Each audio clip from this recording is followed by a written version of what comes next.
Dear pros, next என்ன படிக்கலாம்னு யோசிச்சுட்டு இருக்கீங்களா? அப்போது எப்படி கோர்ஸ் சூஸ் பண்ணலாம்னு சின்னதாக பட் பவர்ஃபுல்லான ஒரு டிப் சொல்கிறேன். நீங்கள் ஃப்யூச்சரில் எந்த ஜாப் போனாலும் இல்லாட்டி எந்த மாதிரி பிஸ்னஸ் பண்ணாலும் அங்கே ஒரு ப்ராப்ளமை சால்வ் பண்ண போகிறீங்க.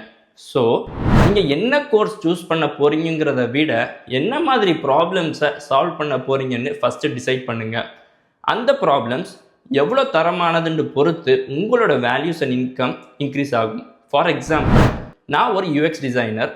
நான் என்ன மாதிரி ப்ராப்ளம்ஸை சால்வ் பண்ணுவேன்னா, ஒரு பிஸ்னஸ்க்கு ஆப் இல்லாட்டி வெப்சைட்டை கன்ஃபியூஷன் இல்லாமல் சிம்பிளாக ஈஸியாக யூஸ் பண்ணுற மாதிரி அதோட இன்டர்ஃபேஸை டிசைன் பண்ணுவேன். இதுக்கு பின்னாடி ரிசர்ச், ஸ்ட்ராட்டஜி, கான்டென்ட் எல்லாமே சாலிடாக இருந்தால் தான் பிஸ்னஸோட கோல்ஸையும் யூசர்ஸோட நீட்ஸையும் கனெக்ட் பண்ணுற மாதிரி டிசைன் பண்ண முடியும். ஸோ இந்த மாதிரி நீங்கள் சால்வ் பண்ண நினைக்கிற ப்ராப்ளம்ஸை ஐடென்டிஃபை பண்ணி அது உங்கள் பேஷன் அண்ட் இன்ட்ரெஸ்ட்டுக்கு ஏற்ற மாதிரி இருக்கான்னு பார்த்துக்கோங்க. இந்த ப்ராப்ளம்ஸை சால்வ் பண்ணுற ஸ்கில்ஸை சொல்லி கொடுக்குற கோர்ஸில் ஜாயின் பண்ணுங்கள். அப்புறம் உங்களுக்கு யூஎக்ஸ் டிசைன் பற்றி நிறையா தெரிஞ்சுக்கணும்னா என்னைய மறக்காமல் ஃபாலோ பண்ணிக்கோங்க.